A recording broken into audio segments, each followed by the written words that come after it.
Now, an old Chinese curse says that may we live in interesting times. In the Middle East, I must say, we always have interesting times, never a dull moment. But these are especially interesting times, I think. Everything in the Middle East is on the move now. We have a new government in Israel now doing a very extensive policy review. We have upcoming elections in Lebanon and Iran next month. We may have elections in the Palestinian Authority by the beginning of 2010, and we may see there a new and different leadership post Abu Mazen and Fayyad to cite what President Bush said at the time about a new different leadership in the Palestinian Authority. And we have a new American administration with clearly a different policy on the Middle East. Less unilateralism, more multilateralism, less emphasis on democratization, more emphasis on engagement, and all of this in the shadow of a global economic crisis, an unprecedented one, which is also felt in the Middle East, in the shadow of Iran nearing nuclear capabilities, the US about to leave Iraq in about 2 years or so, and growing concern over Pakistan. So the sand dunes in the Middle East are moving. The Middle East is in transition. And the question we in the region pose to ourselves and to our friends is, in transition to what? Where exactly are we headed? Where are we? What's the direction of things? I think that we could impact the direction, and we should impact the direction, and I'll focus my words about this. I recently had the opportunity to meet away from the public eye with a very prominent figure in the Gulf, one of the Gulf states, a very eminent figure. And this guy started our discussion by saying to me the following. Look, he said, the reason I had an interest in meeting you could be summed up in one four-letter word, I-R-I-A-N, Iran. We are on the same side. We feel threatened by the Iranian nuclear projects, by their political ambitions, by their subversion, and so on. And frankly, he said, we are skeptical whether Iran could be stopped. We don't know if the US administration will be assertive enough. And if Iran goes nuclear, it's going to be hell for all of us. Now, I think this anecdote, in a way, encapsulates the general feeling today in the Middle East. When we talk to our neighbors in Egypt, in Jordan, in the Gulf states, in North Africa, the number one topic that comes up is Iran. They are scared by the Iranian projects and ambitions. They are willing to do a lot in order to stop it. They don't know exactly what. They are skeptical, some of them, whether Iran could be stopped. And most of all, I think, these people are yearning for American leadership. They look for leadership. They hope that the US will be assertive enough in stopping the Iranian project. And they fear that if the US will not be assertive enough, they will be left alone and sold out. I think that given the current feelings in the region about Iran, and given the world economic crisis, and oil prices and so on, this also affords an opportunity which I hope will be taken. Indeed, the general discourse in our region is about the confrontation between the radical axis led by Iran with its nuclear program, its terrorist activities, its political ambitions, its subversive activities, and what's usually termed as the moderate Arab axis, and everything in our region is weighed, is judged by this standard in this wider regional context. That's the way I think you would see the signs in 2006 when we were fighting Hezbollah in Lebanon.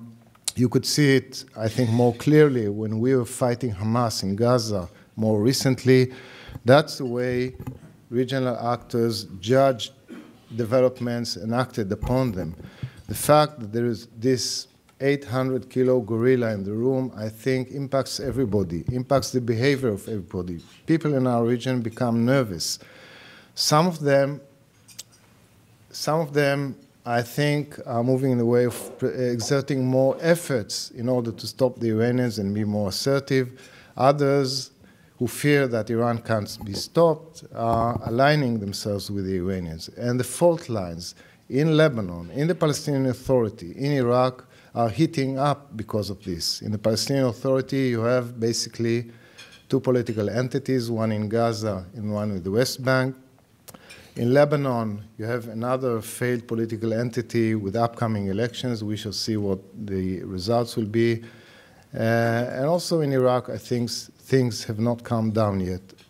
So look how this perception of the regional picture of this confrontation between the radical and the moderate axis impacts the behavior of some of the regional actors. And you see things that you've not seen in the past. Look at Egypt, for example. Look the way Egypt behaved while we were operating in Gaza. They basically, without saying so, gave us a free hand and wished that we would crush Hamas. By the way, many of our Arab neighbors privately used to tell us, why don't you destroy Hamas, while of course publicly condemning us.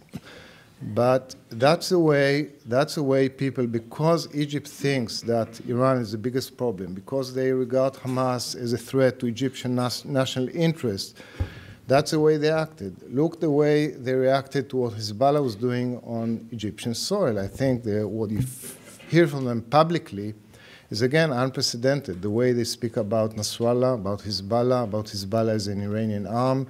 In the past, I think the diplomatic discourse in our region was much more subdued and nuanced. And today, these people come out publicly and say what they feel. Look at Saudi Arabia.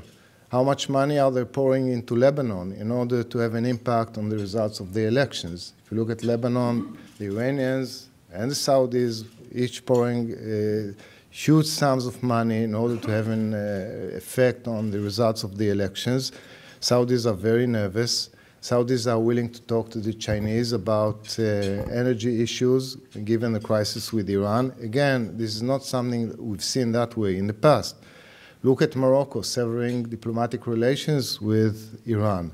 Look at Bahrain, nervous about an Iranian prominent figure declaring that Bahrain is the 14th province of Iran. It reminds us of something. On the other hand, you have Qatar basically, practically joining with or aligning itself with the radical axis because they think that Iran couldn't be stopped, and Iran is their neighbor. We once were told by a Qatari leader, he said, look, Iran is like a few dozen meters from our shore. I have to take that into consideration.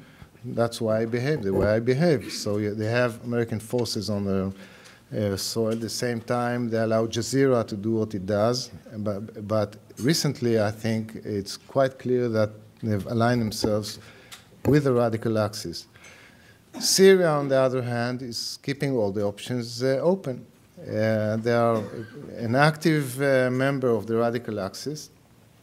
At the same time, they keep saying, reaching out and saying that they want an active peace process. They are willing to go for a peace process with us. And they're doing also something else, which I think is very interesting, in the face of this moderate Arab Sunni axis, including Egypt, Jordan, and Saudi Arabia. They are trying to align themselves now with Iraq and Turkey, their neighbors, and not necessarily, when you talk about getting Syria back to the Arab fold, not necessarily with Egypt or Saudi Arabia. So if you look at the whole picture I just described, the sands in the Middle East are moving.